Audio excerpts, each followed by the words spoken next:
Dhiifama guddaa gambaay'ee walitti aansee dubbadhee fi kutaa sadaffaasaa dhugaa ba'umsa kotte fufeetanii akkasin dhaggeeffattan abdii qaba. Kutaa sadaffaa kana keessatti akkuma kutaa tokkoffaa fi lammaffaa keessatti kaasaa ture. Mul'anni Waaqayyoo kun gara koo dhufu kan inni jalqabe. Waaqayyo jakee baneera gurra kee baneera gaafa naan jedhu Waaqayyo si'a jalqabaate mul'ata na argisiise. Si'a jalqabaani mul'ata arge kun maalidha yoo jettanii mana citaa tokko keessatti dubartii tokko arga ture. Mana citaa kana keessatti dubartii nan argu dubartii mana citaa keessa jirtu dubartii magaala taate. Mul'ata waggaa kurnan kanaan dubbachaa jira. Waan Waaqayyo sammuu nama keessa kaa'e hin dagatu namni waan ta'eef. Achi ishiin xooqee keessatti qixxaa yookiin maxinoo sanatti jennu xaafii diimaa tolchiteetu soorti ture. Maal soortii? Baaxii mana ishii keessaa waan dhufee soora sana furatuun arga ture. Baaxii mana ishii keessaan dhufee gadi bu'eetu furatee deema. Dhufee furatee deema. Dhufee furatee deema. Dhufee furatee deema. Ani immoo abjuudhaan eessan jira hojjettan mana ishiin jira. Normaalii abjuus kan nan jechisisne ganna sana adda baasee hin beeku mul'ata abjuu maaliin beeku garuu akkuma nama arguuttan argee haasa'a ture. Sanaan booda inni ilaalaa dhufaniitu gurratanii deemu. Dhufanii gurratanii deemu. Innaa isaan fixan irra deebiteetu. Dubartiin kun irra deebiteetu isaan soorte ture. Baay'ee isaan ilaatti hin soorti. Inna ishiin soortu argeetanii maaliif soorti jedheetanii inna baaxii manaa keessa dhufuusa tokkoon maqaa Yesuusiin koo gadi bu'in jedheen. Hin bu'een duratti. Gaafa bu'u bifa namaa fakkaataa humna qaba baay'ee wal'aansoo wal qabne. Wal'aansoo wal qabnee na kuffisuufan ka'a. Sanaan booda akkasiin jedha ture. Waaqayyoo si dibeera jedhee. Waaqayyoo ayyaana koo sirra kaa'eera jedhee. Waaqayyoo humni koo si faana jira naan jedhee. Erga Waaqayyoo natti dubbate. Maalidhaafi kun kan naan mormuu danda'u? Maaliif naan falmuu danda'u? Maal wal'aansoo naan qabu? Waaqayyo si dibee natti dubbate karaa nama sa'oo. Anaanisoo Waaqayyo ijaaf gurra kee baneedhee humni koo sirra jira jedhee maaf naan falma? Wanti kun jedheen dubbadha ture. Yeroon akkas jedhu humna ulfaataa tokko kan inni tilmaamuu hin dandeenye waan foon kootti ulfaatu tokko humni tokko dhufee narra bu'u. Humni naa kennamu kun humna diina sanarratti akka nani mo'icha argadhu godhudha jechuudha. Baay'ee humni kun dhufee na dura waan kana rukutee naanni kuffisu anis na rukuta ture. Eddan rukutee nan sodaadhe. Ka'ee namiidhaan naan jedhu ija isaa adda qabeetu meerre kun kan du'eedha maal si godha naan jedha ture. Galanni isaaf haa ta'u. Harrayyuu ergaan qaban namoota rakkattaniif inni sin ari'atu du'eera. Diinni keessan adamsaan keessan wanti yeroo hundumaa sin nyaachuu barbaadu du'eera. Hin ka'u deebi'e. Waaqayyo sagalee dhumaan si biraa ajjeese deebi'ee akka inni ka'uun godhu Waaqa. Du'eera kana sodaattaa naan jedha. Toleen jedhe. Eddan jedheen booddee waan akka liishoo wayii hojjetee akka nama saaxinii reenfaa irra kaa'u liishoo sanarra ciibsa. Isa du'e kana irra ciibsee sanaan booda achumaa fuudhee galaana guddaa tokko bira na geesse. Galaana guddaa nani bira dhaqu kun galaana baay'ee guuteedha. Galaana sanarrattan isa du'e kana lafee isaa arga. Adii ta'e lafee ta'e arga. Ammas na harkisee bishaan na buusaa humni kun gaafan jedhu ilaali yaa mucaa koo naan jedha. Kuni bar lafeedha. Erga inni du'e naan jedhe goggogeera. Kuni lafeedha bishaan taree deemaa jira bara ilmoo koon sodaatiin naan jedhee faarfannaan tokko gara koo dhufa. Faarfannaan kun maal jedhaa? Qabaan nan danda'u kakuu narraa jira. Kochoo koo bal'ise an akka joobiraa. Ayyaanni Waaqayyo adda koorraa baqee warreen diinota koo walitti ishee naqee ishoo bagaa walitti ishee naqee ishoo bagaa walitti ishee naqeecha faarfachaan laga sana qarqara deema. Isa kanaan nan argee inni sun hin du'e jechuudha. Inni kun maalidha jechuudha? Hafuura soora bare jechuudha. Achi darbeetanii ammas mul'ata kan biraa arge lammatatti. Mul'anni nan argu kun maalidha? Samiidhum kanatu banameen arga ture mana keessatti jiru samiin banameen argaa. Samii baname kanarratti bifa dargaggeessa tokkoon argaa. Namuma dargaggummaarra jiru yookiin umurii giddu galeessarra jiru tokkoon argaa. Rifeensi isaa kun ciraara'ee dhadhaabbateetu narga. Surree gurraacha uffatee uffata akka diimaa fi waan akka bunnii wayii uffateetu samii kanarratti hidhamee sansalataan akkatti mataan isaa gadi jedheetu hin gadda. Hin dubbatu, hin socho'u garuu hidhamee jira. Hin jedha. Samiin kuni waan irra taa'an hin qabu. Namichi kun gadi hin kufu garuu samii irratti hidhamee rarra'ee jira. Maaltu isa qabee taa'an jedha. Anumaan nu gaaffii ture. Achi akka inni gadi hin buune akka Waaqayyo samii irratti hidhee jiru wanti naa ibsu tureera. Sanaan boodatuman akkas jedhu ilaali mucaa konaan jedhe. Inni kuni isa dhaloota rakkiseedha. Nani dhiyan naan jedhe Waaqayyo. Argaa jirtaa nani dhiyan naan jedhe. Lakka kadhannaan nuyi kadhan hojii guddaa qaba. Yeroo kadhannaa kadhan Waaqayyo lafarratti samii irratti hojii hojjeta. Kanaaf wanti sin lafarratti hiitan hidhamaa, wanti sin samii irratti hiitan hidhamaadha kan inni jedhu. Wanti sin lafarratti hiiktan hiikamaa, samii irratti wanti hiiktan. Aaboon kadhannaa kiristaanni kadhatu lafarratti samii irratti hojii hojjeta jechuudha. Erga kana natti agarsiise. Mul'ata kana arguun jalqabee achi hojii Waaqayyoo ergaa Waaqayyoo gara koo dhufuu jalqabee Waaqayyoo waa'ee namaa yeroo natti baay'een siqiqa baay'ee yaaddaa ture namoonni nan dhagaa waan ta'e keessaayyuu Waaqayyoo waa'ee dubartii tokko natti hime guyyaa tokko waan isinitti himu dubartiin sun maatii kootti baay'ee dhiyaatti Waaqayyoo takkas naan jedhe dubartii kana dhukkuba du'atti kennuudhaaf jiru jira jedhee Waaqayyoo morma ishiitii kana ol rakkina guddaa qabdi naan jedhe kiristaana duriitii hin waaqeffatu nama ijoollummaa kootii kaase kiristaanummaa keessatti beekuudha. Ani Waaqayyoo kana maal dhaga'uudhaaf itti na ergitan dhaqinanii kanaan jedhe akka tasaa suuqii ishii dhaqeen suuqii qabdi dubartiin kun suuqii ishii si'a laman deebi'etti dubbachuu sodaadhe. Qormaata gurguddaadha. Waaqayyo ergaa namootaan naannatti erge baay'ee isaatti na ajjeesi malee dubbadhuun jechaa ture. Hin beeku dhiisi ariifadhee miti dhugaadha dhiisiin jedhaan. Yoo xinnaate waa'ee muudamaa maalutoon jedhin naannoo waggaa 7-8 tajaajilee dhugaadha fuula Waaqayyo. Maaliifi baay'ee sodaadha daraa Waaqayyo baachuun salphaa miti. Dubartittiin nan dhaqe guyyaa biraa gaafum sana deebi'ee dhaqeetani ergaa wayii isinitti himuu dhufeennan ergaa maaliin naan jette? Haaya akkatti ergaa wayii natti mikamaa inni ergaan isaa ani sodaadhe. Waaqayyotu isinitti na ergennan jettee na ilaaltaniiti nan sodaadhe.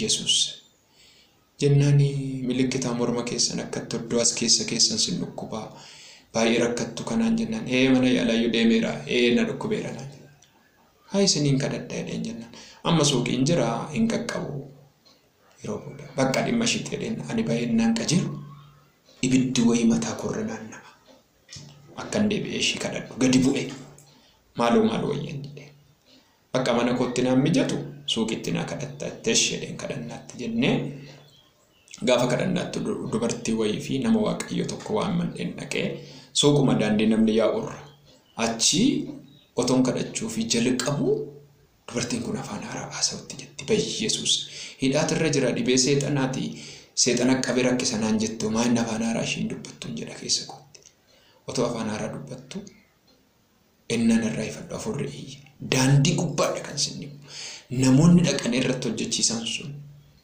nama abbaa qabeenyaati intala ishii fuudha. Seexanni daandii irra otoo namni yaa'u suuqii keessa maqaa namaa waamaa ture. Habalota akkas godhe jaajjii deemee amala bakka naa dhume nan du'een jedhe bakka. Achi Waaqayyo nu gargaaree maqaa namoota inni dha'ee sana namni na bukkee jirullee akka isaan hin dubbanne goonee namoonni karaa deemuun dhaga'u baay'ee seexanni irraa iyyee waan gurguddaa dubbachaa ture. Kanaan dabarreen jedha. Kan hundumaa keessatti garuu jireenyan tajaajila keessatti wantoonni lama anaaf qormaata guddaa ture. Innis biddeeniif uffannaadha. Biddeeniif uffannaadha. Ilma namaa kan namaa gadi godhu biddeen uffannaa bakka bulmaatiiti. Isaan kun sadan anaaf cinqii turan. Anaaf ciniinsuu cimaa turan. Biddeen otoo nyaatiin guyyootiin 2 guyyootii 3 laafee guyyaatti tokkitti guyyaan qammasee immoo siruma immoo qammasni jiru. Tajaajila oolee mar'imaan koo hidhadhee guyyaan deebi'ee rafee danuudha. Keessaa waan isinii kaasee dhuga ba'umsa cimina isinii ta'a jedheen guyyaa tokko baay'ee beela'ee du'uu ergan ga'etti warra du'aa wayii karaa deemaa karaa fagoorraa fidanii dhaqee warra du'aa sana wajjin awwaale nama hin beeku miti. Sababbii warra du'aa kana dhaqee awwaaleef biddeen nyaachuudhaadheen. Biddeen nyaachuudhaadheen dhaqee awwaalee wajjin gaafan dhaqu namoonni hundinuu nyaatanii anaan nama seeni biddeen nyaadhu naan jedhuun dhabe. Laafee yoon du'e achumatti hin du'anaa jedhu dhumarra nagalchanii biddeen warra du'anaa laatan. Hiriyaa koorraa dhaqee nyaanne mana namootaa dhaqee nyaanne baay'ee waaqayyo waan na godhu naa godhu jedheen baay'ee akkasitti ture. Baay'ee qoonqoon baay'ee na rakkisaa ture. Yeroon tajaajila laala dhiifama naa godhaati miindaa mootummaarraa ba'anii waan ta'e jireenya jalqabdanii gaafa zeerootti deebitanii ulfaata. Waaqayyo nama gargaare malee qorumsa guddaan narra ture.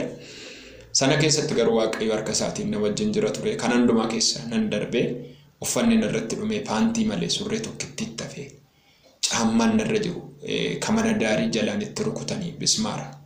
Waaqayyo ishee ifatu rakkina. Waaqayyo na waamee guyyaa tokko sirra dabarse naan jedhee sana hundumaa keessatti rakkinoonni kun lamaan kan narratti wal ga'anirra yoon namoota tajaajila dhaqee hergaan ani dhugaa dubbadhu ittiin soba dheedhamettiin nan arrabsamaa. Biddeen namoota waaqayyo na ergee mana isaanii yoon dhaqe oona waamanii mana isaanii dhaqe biddeen kajeellaaf jedhanii oddootti isaan dubbatanillee baay'ee dhaga'ee garaan kutoo gaddu waaqayyo guyyaa qabdatoo jedhu wantoota baay'ee dabarse jechuudha.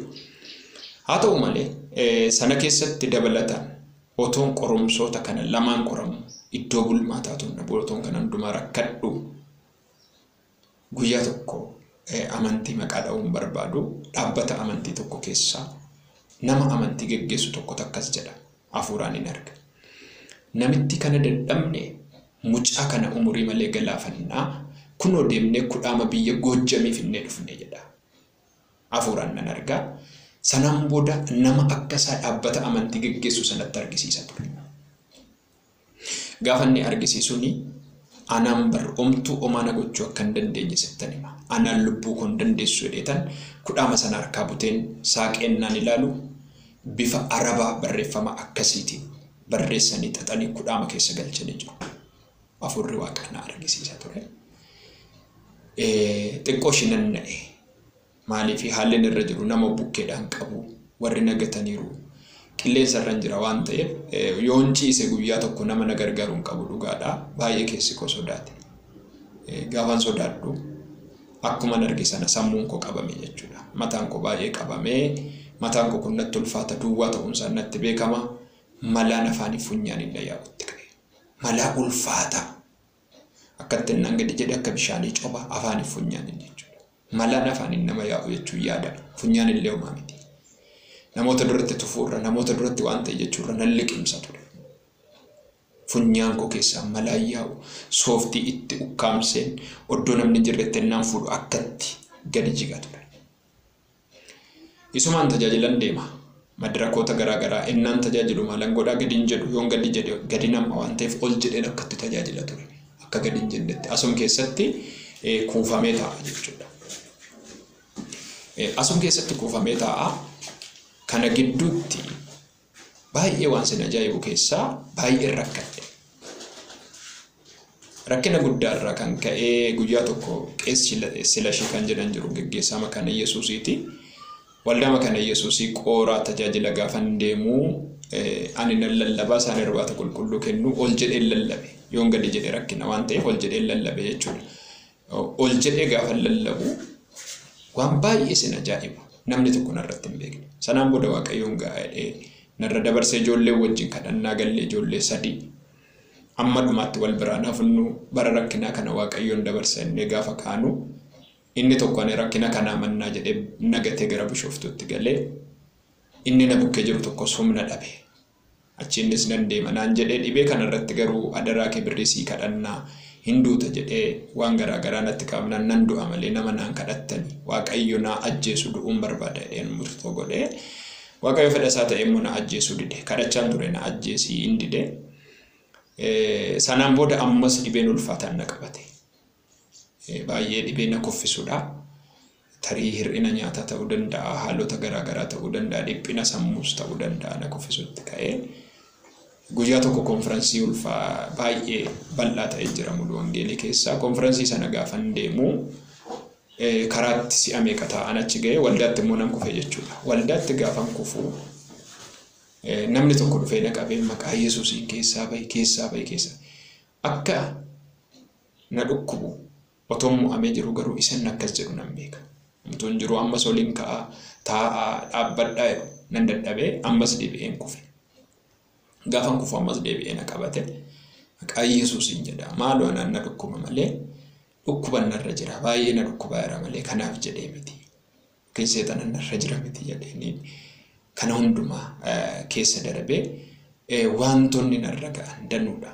Ani namoota barumsa guddaa ta'een kana kaase waa xiqqoon kaase jechuudha. Guyyaa tokko immoo kana kaasuu kan hin barbaanne namoonni tarii mul'ata baatanii dhiibaman jiru. Nama tokkotu nama waldaa gaggeessu tokkotu jecha guddaa inni naan jedhe barumsa naa ta'e.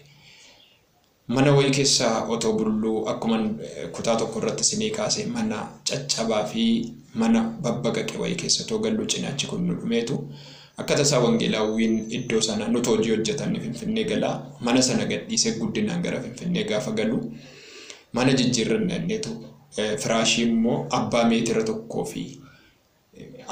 tokkooti dhiphoodha meetira wayitaati. Haphii wayii jirti kan saati achi turtee inni gatee deeme maallaa godhadhe.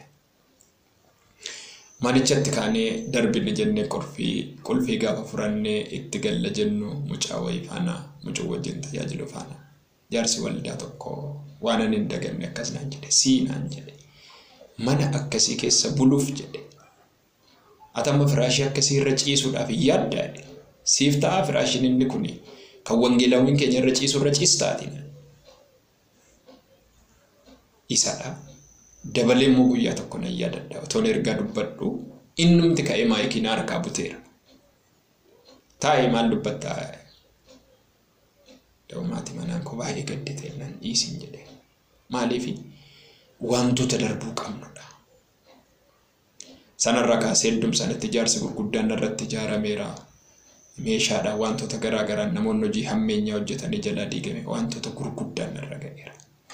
Isa dhumaa kan hin dubbadhu iddoo tokkotti qorumsa ulfaataa kan natti ta'e nama tokko totoo kaadhimmaa qabu haadha manaa fi ijoollee qabu intala faarfattu tokko dogoggorsuudhaaf baay'ee faayidaadhaan qabee waan garaagaraan qabee naa gorsii jedhee deemee akkuma hafuuraatti gorsuu dhaqeetanii ittani miidhugaa jiru. Inni haadha manaa qaba ijoollee qaba ani immoo soban jaalanne jechuun namarra dibuu hin qabnedha. Gaafan jedhu namni sun sin ajjeesaan illee wantoota baay'een na barbaada.